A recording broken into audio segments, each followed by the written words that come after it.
Emergency. Alert. Sirens in Haifa and base strikes. Has the Iran-Israel war begun? The sound piercing through the air over Haifa port today isn't just a routine test. It is the chilling, unmistakable soundtrack of a region snapping its final tethers to diplomacy.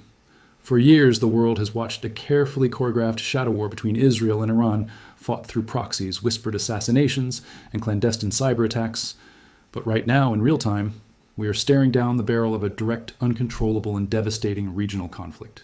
The wailing sirens in Haifa, a major strategic and economic hub on Israel's northern coast, coupled with explosive reports of devastating strikes targeting a major United States military base in the region, have sent shockwaves from Washington to Tehran. The question is no longer if a full-scale war will happen, but rather, has the apocalypse already begun? And are we simply waiting for the smoke to clear to realize it? To understand the sheer magnitude of the emergency we are witnessing today, we have to look back at the exact moment the invisible red line was obliterated. It was a strike that changed the geometry of Middle Eastern power forever. When Israeli warplanes leveled the Iranian consulate in Damascus in April 2024, they didn't just destroy a building, they shattered the foundational rules of international diplomatic immunity.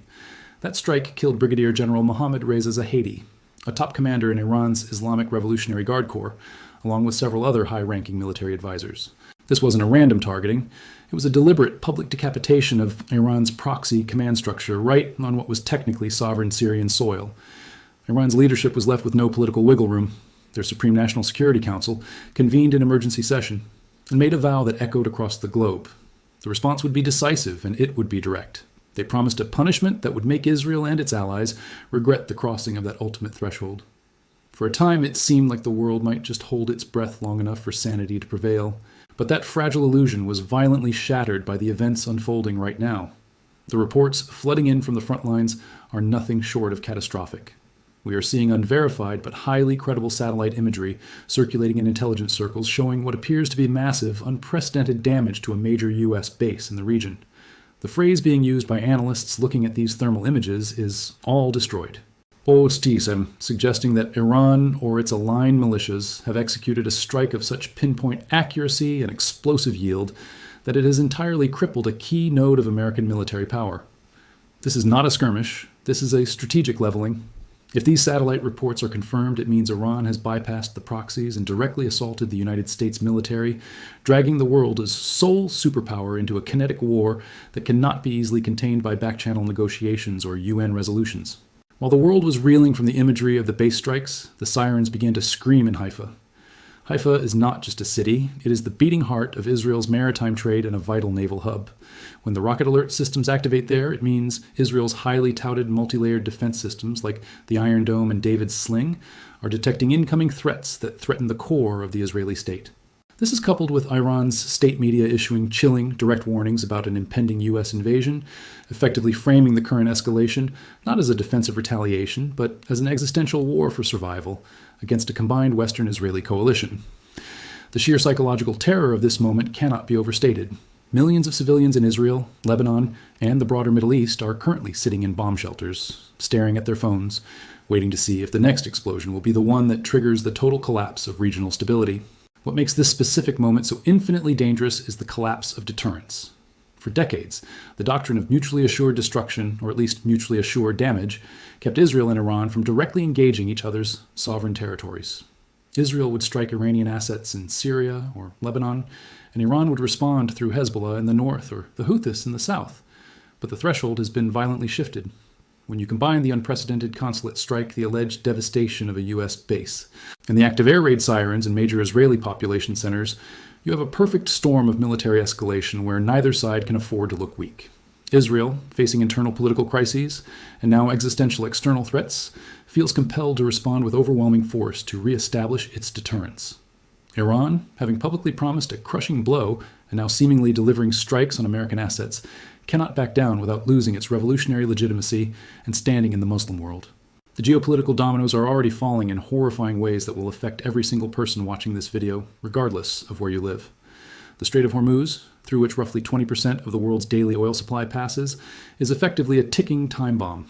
If Iran feels its regime is under existential threat, it will not hesitate to shut down this critical choke point, triggering an immediate, catastrophic spike in global energy prices. We are talking about gas lines, soaring inflation, and severe economic shocks hitting a global economy that is already incredibly fragile.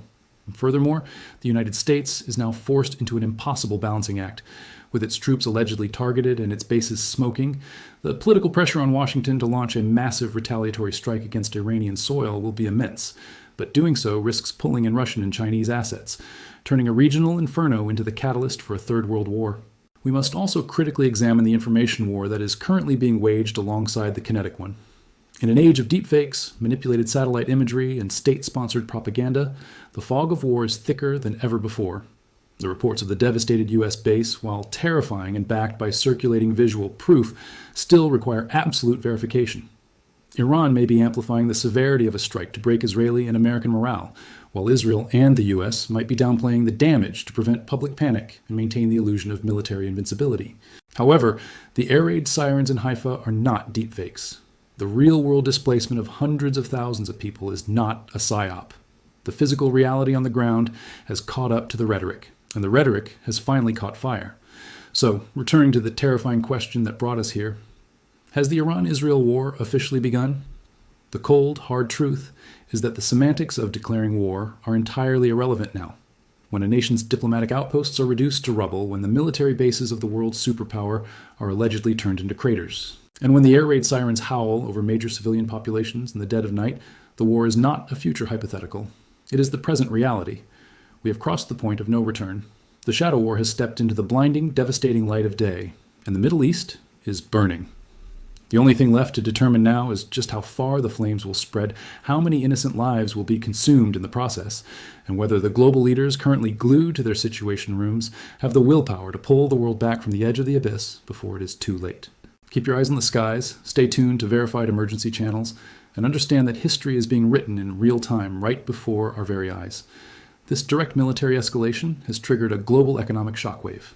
Iran has effectively weaponized its geography by severely restricting or closing the Strait of Hormuz, through which approximately 20% of the world's oil supply transits daily traffic through the choke point has plummeted by over 95%, creating an estimated shortfall of up to 11 million barrels per day after accounting for limited pipeline diversions. The Islamic Revolutionary Guard Corps, IRGC, has even established a toll booth, forcing merchant ships to seek Iranian permission and pay for passage, a chilling new form of economic warfare. Consequently, oil prices are surging towards unprecedented levels, with analysts warning of potential spikes to $200 a barrel, threatening a worldwide energy crisis and severe inflation. The battlefield is rapidly expanding on multiple fronts. Israel is deepening its ground invasion of southern Lebanon, engaging directly with Hezbollah forces and pushing towards a wider ground fight. In response, Iran-backed groups are activating across the region, with the Houthis threatening to attack American commercial and warships in the Red Sea, further endangering global shipping lanes like the al-Mandeb Strait. The convergence of the Israeli-Lebanese front and the direct U.S.-Iran clash in the Gulf creates a terrifying matrix of conflict, where a miscalculation by any party could trigger an uncontrollable cascade. Diplomatic efforts are failing to keep pace with the rockets. While political leaders speak of peace, the on-the-ground reality is one of relentless escalation and entrenchment. The war has reached its one-month mark, and the initial assumptions of a limited campaign have been shattered by the scope of Iranian retaliation and the depth of U.S. involvement. With critical infrastructure ablaze, American troops wounded, and global energy supplies choked, the question, has the war begun, is obsolete. The defining conflict of the 21st century is here, its consequences already rippling across the globe. The world must now confront the reality of a sustained multi-theater war in the Middle East with all its perilous implications.